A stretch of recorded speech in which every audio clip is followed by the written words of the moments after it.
toda nuestra audiencia vamos a tener aquí hablando de un tema súper importante al abogado José Compañón, es un abogado que ejerce en el sur de la Florida, también maestro universitario, licenciado desde el año 1987 y también como maestro enseñó leyes en Florida National University desde el año 2003 y también en FIU.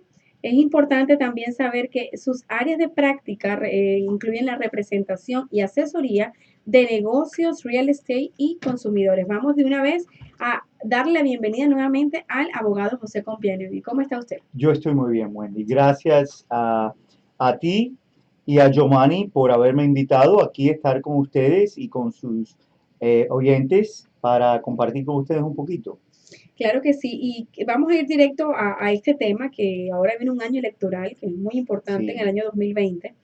Y no sabemos, muchos de nosotros no sabemos nuestros derechos cuando participamos en estos procesos políticos, como por ejemplo las elecciones. ¿Qué nos puede decir acerca de eso? bueno, los derechos de poder participar en elecciones son derechos que la Constitución de los Estados Unidos le da a los ciudadanos. Un ciudadano tiene la oportunidad de participar en elecciones municipales, estatales, federales. Esas elecciones son generalmente en distintos distritos. El distrito tiene que, si el ciudadano está registrado, tiene que cederle o darle la oportunidad a votar.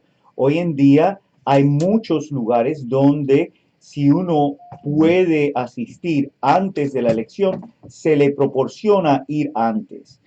Algunos de nosotros no tenemos la oportunidad porque trabajamos o estamos enfermos o tenemos, y también podemos peticionar del condado un boleto para hacerlo en la privacidad de nuestro hogar. Y entonces ese boleto se le manda por correo y es contado, es unido a los boletos que se presentan el día de la elección. Excelente información. Así que hay que saber que hay de cualquier oportunidad se puede ejercer ese derecho al voto. Ese derecho es sumamente importante. La sugerencia es que si somos ciudadanos, que nos registremos para poder votar y que participemos. A mí siempre me gusta decir que nosotros tenemos no solo voz, pero también tenemos la habilidad de criticar. Pero la crítica es menos poderosa si no participamos. Si nosotros dejamos que otros hagan la decisión, es bien difícil entonces incomodarnos por los resultados de una elección. Definitivamente, eso es muy cierto.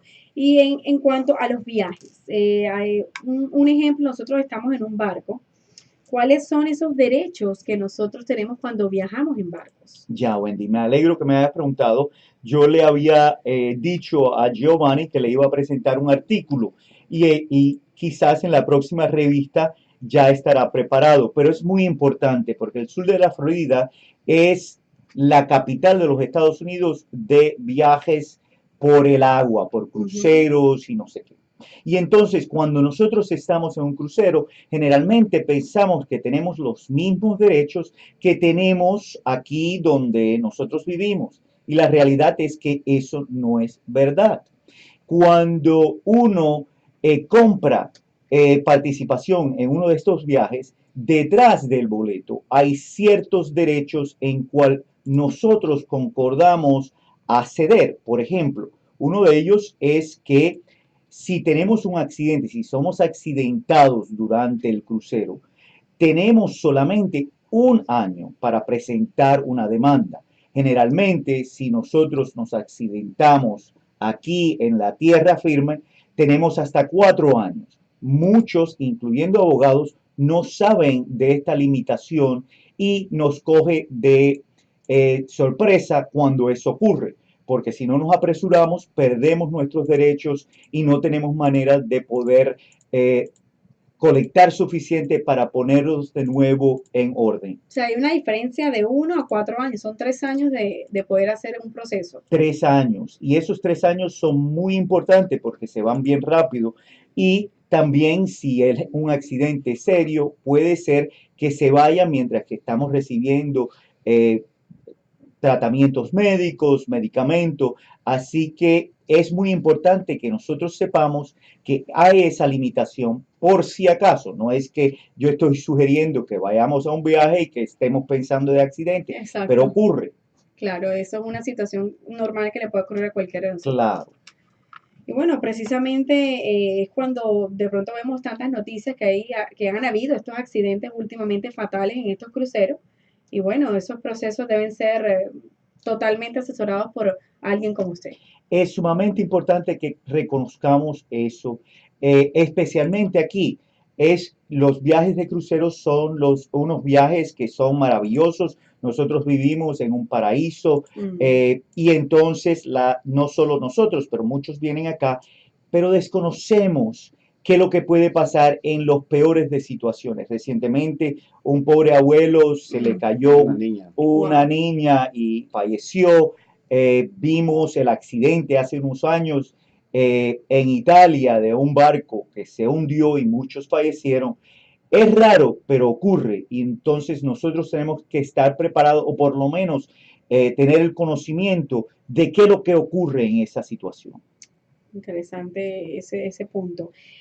El tema de lo que está ocurriendo ahora con este proceso legal de la investigación del presidente Donald Trump, ¿cómo podríamos explicar este proceso desde un punto de vista constitucional? Ya. Es sumamente importante. Justamente el Congreso está teniendo una serie de citas en cual hay muchos testigos que están siendo presentados. Y entonces tenemos que, por lo menos si estamos viendo, observamos, tenemos que entender que todo esto está regido por la Constitución. La Constitución le da al Congreso la habilidad de investigar. Si ellos, después de una investigación, que es lo que está ocurriendo, deciden que hay suficiente evidencia para acusar al presidente de uno de los fallos que la Constitución considera suficiente, entonces en ese momento hay un voto y el presidente puede ser determinado de ser acusado. Esa acusación nosotros le llamamos impeachment. Un presidente que ha sido impeached no quiere decir que ese presidente ha sido sacado o condenado. Lo único que quiere decir que ese presidente ha sido acusado por la Casa de Representantes, que es el órgano gubernamental que tiene el poder. Y entonces, después de eso, hay un juicio. Ese juicio toma lugar en el Senado. En ese juicio, los 100 senadores se representan como el jurado. El juez de la Corte Suprema presencia como el juez de este juicio. Y después de ese juicio hay una determinación del Senado si el presidente cometió o no cometió ese fallo. En la historia de los Estados Unidos, nada más que hemos tenido dos presidentes que han estado en esta situación. Uno fue Johnson, muchos de nosotros nos desconocemos de él, pero él fue el presidente después de Abraham Lincoln. Y entonces él fue acusado por la casa y ganó el juicio en frente del Senado. El segundo presidente, muchos de nosotros pensamos que fue Nixon. Nixon no fue acusado ni condenado porque él se fue de oficina antes de ese proceso tomar lugar. El segundo presidente que fue impeached fue Bill Clinton. El Congreso, la Casa de Representantes, determinó que él se podía acusar de un crimen suficiente para tener un juicio. El Senado no lo encontró culpable y él terminó su periodo de presidencia, aunque fue acusado. Este es probablemente el tercer caso donde probablemente el presidente Trump va a ser acusado por la Casa de Representantes. ¿Por qué yo digo eso? Yo digo eso porque generalmente es un voto de la Casa de Representantes. En este momento, la Casa de Representantes tiene mayoría demócrata y consecuentemente, si los demócratas determinan que es suficiente para acusarlo, lo van a hacer. Después sigue a un juicio en el Senado. La probabilidad es que, como estamos ahora, él no vaya a ser determinado culpable. ¿Por qué? Políticamente se necesita 2/3 del Senado para votar para esa determinación de culpabilidad. Eso quiere decir que todos los demócratas tienen que votar, más probablemente se necesitan 18 republicanos que también voten junto a los demócratas para una determinación de culpabilidad del presidente. Arriba de eso, yo también pienso que el tiempo que tenemos de ahora a la próxima elección, que ya sabemos que es en noviembre, no va a ser suficiente para tener ese juicio. Y entonces, más probable es que la elección vaya a tomar lugar, que el presidente haya ganado o no haya ganado en esa elección y que entonces el juicio se termine. Así que muy probable esto es una acción política que los dos partidos están tratando de obtener ventaja en referencia a esa elección de noviembre. Bueno, eso es importante, esa información que muchos desconocíamos. Abogado, una pregunta. Por ejemplo, si no hay el suficiente tiempo, ¿no? Y, por ejemplo, el presidente Trump sale electo, ¿se puede continuar o eso cuando llegan las elecciones automáticamente se termina el impeachment? El juicio, si va a haber un juicio, vamos a determinar que hay un juicio, el juicio va a seguir. Y entonces, si es determinado en ese momento culpable, lo único que puede ocurrir, lo único que el Senado puede hacer es esa determinación que significa que el presidente se le quita el título de presidente y se le quita el derecho de poder presentarse a otra elección popular. Esa es la única condena que se le puede dar.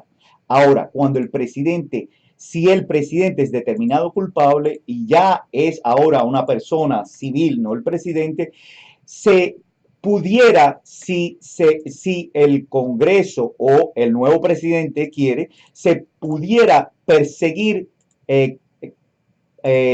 cargos criminales. En el caso de Nixon, aunque él no pasó ese proceso, el nuevo presidente, que fue Ford, le dio una habilidad, le dio la habilidad de salir sin ser condenado, porque él pensaba, en ese momento él dijo que el país había pasado suficiente por este proceso y si el presidente iba a ser condenado criminalmente, iba a persistir esta situación nacionalmente. Así que él le dio la salida por razones de proteger al pueblo americano. Increíble, de verdad. Claro, no hay duda, no nos quedó ninguna duda de la información. Y también tenemos una pregunta, abogado.